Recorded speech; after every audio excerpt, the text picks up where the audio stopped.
ஹரே ராமா ஹரே கிருஷ்ணா. கற்பூர காலை வணக்கம். இன்று நாம் காணவிருக்கும் ஸ்லோகம், பாடல், ஆன்மீக கதை வழங்குபவர்கள் பாஸ்கரா கற்பூரம். பூஜைக்கென்றே புத்தது பரிசுத்தமான பாஸ்கரா கற்பூரம் மற்றும் சாம்பிராணி வகைகள், சேலம். இன்றைய ஸ்லோகம்: பூஜாய ராகவேந்திராய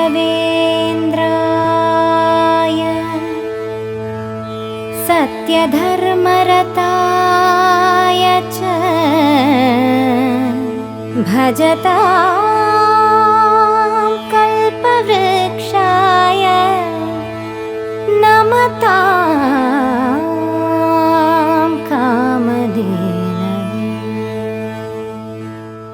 இன்றைய பாடல்: நம்பி கெட்டவர் எவரையா, நம்பி கெட்டவர் எவரையா, உமை நாயகனை திருமயிலையின் இறைவனை நம்பி கெட்டவர் எவரையா, உமை நாயகனை திருமயிலையின் இறைவனை நம்பி கெட்டவர் எவரையா.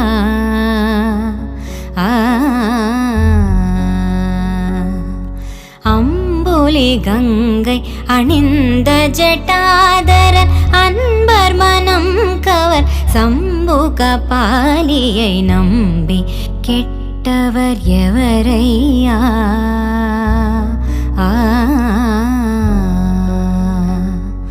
ஒன்றுமே பயனில்லை என்று உணர்ந்த பின்பவர் உண்டென்பார்.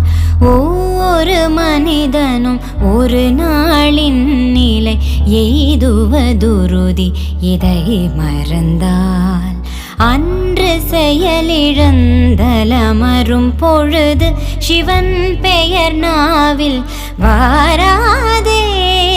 ஆதலினால் மனமே இன்றே சிவநாமம் சொல்லி பழகு அன்புடன். நம்பி கெட்டவர் எவரையா, உமை நாயகனை திருமயிலையின் இறைவனை நம்பி கெட்டவர் எவரையா.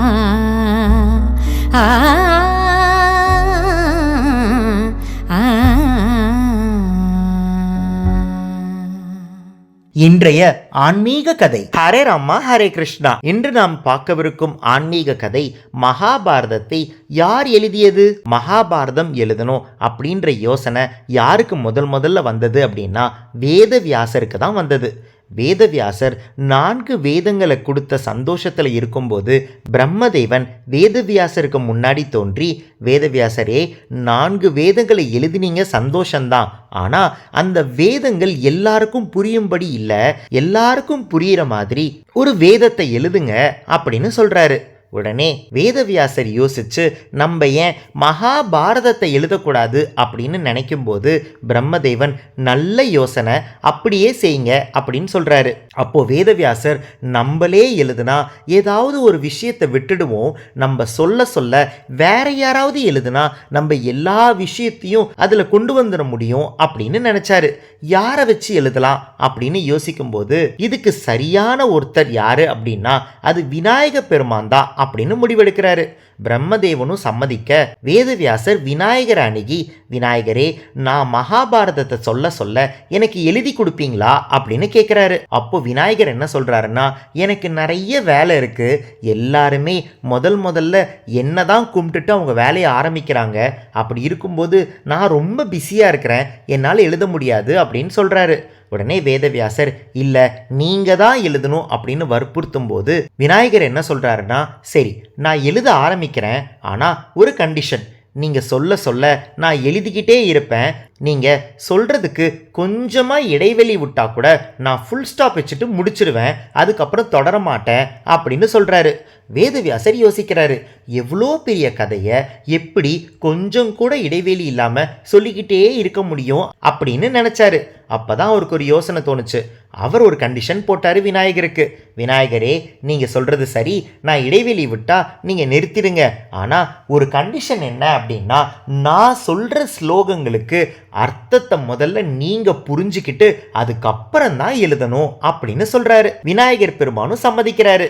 வேதவியாசரோட திட்டம் என்னன்னா, நம்மளுக்கு எப்பயாவது யோசனை வந்துச்சு, இடைவெளி விட வேண்டிய நேரம் வந்துச்சு அப்படின்னா நம்ம கடினமான ஸ்லோகங்களை சொல்லிடலாம். அதோட அர்த்தத்தை புரிஞ்சுக்கிட்டு விநாயகர் எழுதுறதுக்கு முன்னாடி நம்ம அடுத்த ஸ்லோகத்தை யோசிச்சிடலாம் அப்படின்னு முடிவெடுக்கிறாரு.